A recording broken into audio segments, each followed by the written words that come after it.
നമ്മളിന്ന് പോകാൻ പോകുന്നത് വാഗമണ്ണിലേക്കാണ്. തൊടുപുഴ റൂട്ട് വഴി നമുക്ക് പുള്ളിക്കാനം റൂട്ടിൽ കൂടെ നമുക്ക് വാഗമണ്ണിലേക്കൊന്ന് പോയാലോ? ഈ ടൈമിൽ നമുക്ക് വാഗമണ്ണിലേക്ക് പോയാൽ വളരെ സർപ്രൈസിങ് ആയിട്ടുള്ള ഒരുപാട് കാര്യങ്ങൾ നമുക്ക് അവിടെ കാണാനായിട്ട് പറ്റും. നല്ല ഗ്രീനറിയുടെ ഇടയിലൂടെ നല്ല മിസ്റ്റ് ഇങ്ങനെ ഇറങ്ങി വരുന്നത് കാണാനായിട്ട് ഭയങ്കര ഭംഗിയാണ്. നമുക്ക് നേരിട്ട് കാണുമ്പോഴായിരിക്കും ഒന്ന് കുറച്ചും കൂടി ഒന്ന് എക്സ്പീരിയൻസ് ചെയ്യാനായിട്ട് പറ്റുന്നത്. നല്ല തണുപ്പും നല്ല കോടയും നല്ല ഗ്രീനറിയും കൂടെ കുറച്ചൊരു ചാറ്റൽ മഴ ഉണ്ടെങ്കിൽ പൊളിച്ചു എന്ന് വേണമെങ്കിൽ പറയാം.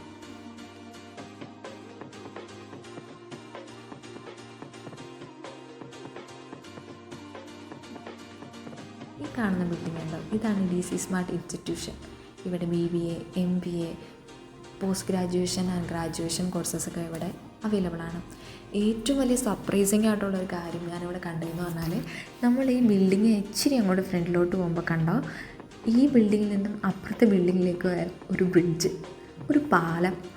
ആ പാലം കോടയിൽ ഇങ്ങനെ മുങ്ങി, ആ ഗ്രീനറി, ആ ഒരു പാലം ഭയങ്കര രസമാണ് കേട്ടോ നമുക്ക് നേരിട്ട് കാണാനായിട്ട്.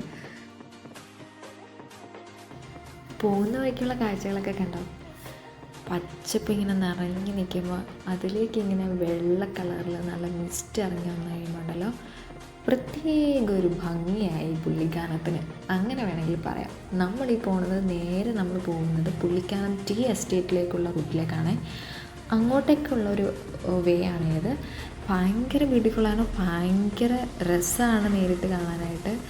ലൈഫിൽ ഒരു വട്ടമെങ്കിലും നമുക്കൊരു ചാൻസ് കിട്ടുകയാണെങ്കിൽ കയറിപ്പോന്നോളി, പിന്നെ ഇത് കാണാൻ പറ്റിയെന്ന് വരില്ല.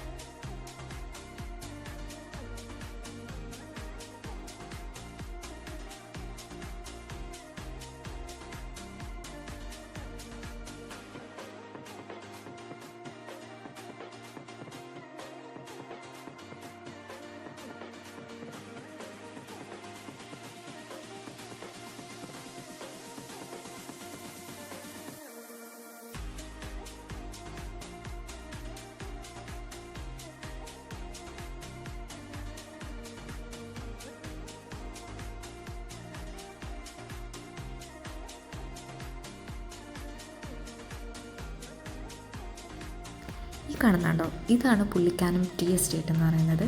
ഇതിൻ്റെ ഗേറ്റ് തുറന്ന് കിടക്കുന്നതുകൊണ്ട് ഞാൻ ജസ്റ്റ് അതിൻ്റെ അടുത്തോട്ടൊന്ന് പോയിന്നേ ഉള്ളൂ. ഇതിലേക്ക് നമുക്ക് എൻട്രി ഒന്നുമില്ല. ഉള്ളിൽ എന്താണെന്നറിയാനുള്ള ഒരു കൗതുകം, അങ്ങനെ വേണമെങ്കിൽ പറയാം കേട്ടോ. ഉള്ളിലേക്ക് പോയിട്ട് ഒന്നും കാണാൻ പറ്റുന്നില്ല എന്ന് പറഞ്ഞാൽ ഒന്നും കാണാൻ പറ്റില്ല. ഫുള്ള് കോട ഇറങ്ങി നിൽക്കുന്നതുകൊണ്ട് നല്ല ഭംഗിയായിരുന്നു.